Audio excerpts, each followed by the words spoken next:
आऊज़ु बिल्लाहि मिनश्शैतानिर्रजीम बिस्मिल्लाहिर्रहमानिर्रहीम। अल्लाह तबारक व तआला के नाम से शुरू जो बड़ा मेहरबान और नहायत रहम करने वाला है। प्यारे दोस्तों, आज हम बात करेंगे एक ऐसी दीवार के बारे में जिसे दुनिया दीवार गिरिया के नाम से जानती है, लेकिन ये महज पत्थर की दीवार नहीं है, बल्कि यहूदियों की तारीख, अकीदे और मुस्तकबिल के मंसूबों की बुनियाद है।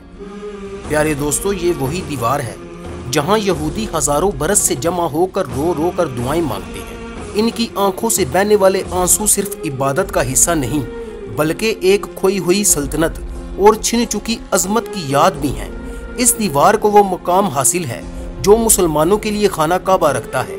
मगर सवाल ये है कि ये दीवार आखिर है क्या? यहूदी यहाँ क्या मांगते हैं? ये किसे अपना निजात दिंदा समझते हैं और इनके आने वाले दिनों का मंसूबा क्या है? ये सब जानने के लिए हमें जाना होगा तारीख के उन सफ़हात की तरफ जहाँ तबूते सकीना, हज़रत दाऊद और हज़रत सुलेमान अलैहिस्सलाम की हुक्मरानी और यरूशलेम की अजीम सल्तनत का जिक्र मिलता है।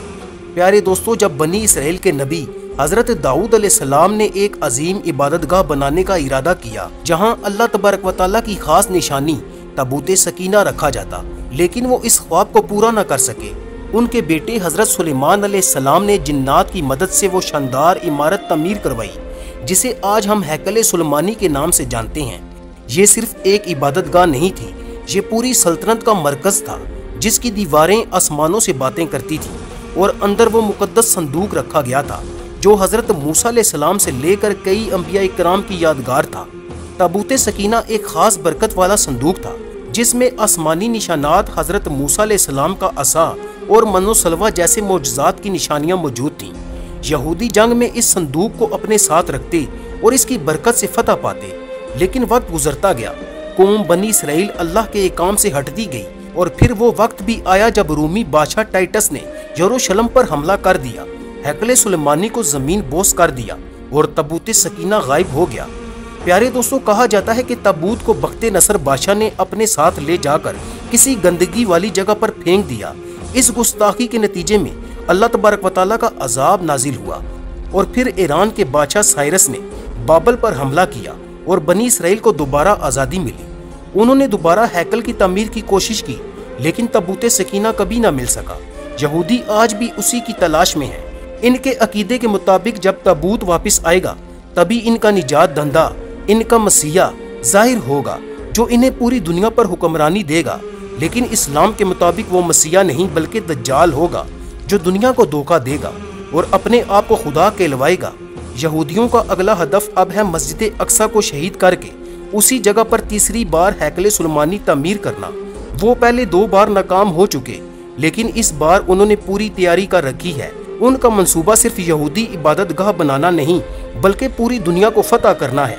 एक ऐसा ग्रेटर इसराइल बनाना जिसमें मशरिक वस्ता के कई ममालिक शामिल होंगे। तो जब वो हैकल मुकम्मल हो जाएगा तो वो तुरून ऑफ ड्यूड यानी हजरत दाऊद के तख्त को वहाँ पर रखकर दज्जाल की ताज पोशी करेंगे और दुनिया पर अपनी हुकूमत कायम करने की कोशिश करेंगे। ये सब कुछ सिर्फ उनकी किताबों या रिवायात की बात नहीं, बल्कि अक़वाम मुत्तहिदा, अमरीका और दीगर ताकतों की पॉलिसियों में वाज़ेह तौर पर ये अज़ाइम दिखाई देते हैं। साबिक़ अमरीकी सदर ट्रंप ने यरूशलेम को इसराइल का दारुल हुकूमत तस्लीम करके इस मंसूबे को अमली शक्ल देने की पहली ईंट रख दी थी। इधर मुसलमान दुनिया खामोश तमाशाई बनी बैठी है। मस्जिद अक्सा जहां से हजूर अकरम सल्लल्लाहु अलैहि वसल्लम का मिराज का सफ़र शुरू हुआ, जिसे हज़रत उमर रज़ियल्लाहु तआला अन्हु ने फतह करके यहूदियों और ईसाइयों को बराबरी के हकूक दिए, आज वही मस्जिद दुश्मन के मंसूबों को पहला निशाना है। यहूदी आज भी दीवारे गरिया के सामने खड़े होकर आंसू बहा रहे हैं, मगर दुनिया भर में मुसलमानों पर जो सितम ढा रहे हैं इसका जिक्र कोई नहीं करता। दोस्तों, ये वक्त है कि हम तारीख को याद करें, कुरान और सुन्नत को जिंदगी का हिस्सा बनाएं और दुनिया में अपना खोया हुआ मकाम वापस लें। प्यारे दोस्तों, यहूदी 80 लाख होकर 1.5 अरब मुसलमानों पर गालिब आ चुके हैं, क्योंकि उनके पास एक मकसद, एक मंसूबा और एक अमल है, जबकि हम सिर्फ ख्वाब और दुआओं में उलझे हैं। प्यारे दोस्तों, आज का सबक यही है, अगर हमने कुरान को छोड़ा और सुस्ती और बेअमली को गले लगा लिया तो ना हैकल बचेगा, ना मस्जिद और ना ही हमारा ईमान। प्यारे दोस्तों, उम्मीद है ये वीडियो आपके इल्म में इजाफा करेगी और अगर आपको हमारी ये वीडियो पसंद आए तो इसे सदका जारिया के तौर पर अपने दोस्तों के साथ ज़रूर शेयर कीजिएगा और हमारे चैनल को भी सब्सक्राइब कर लीजिएगा।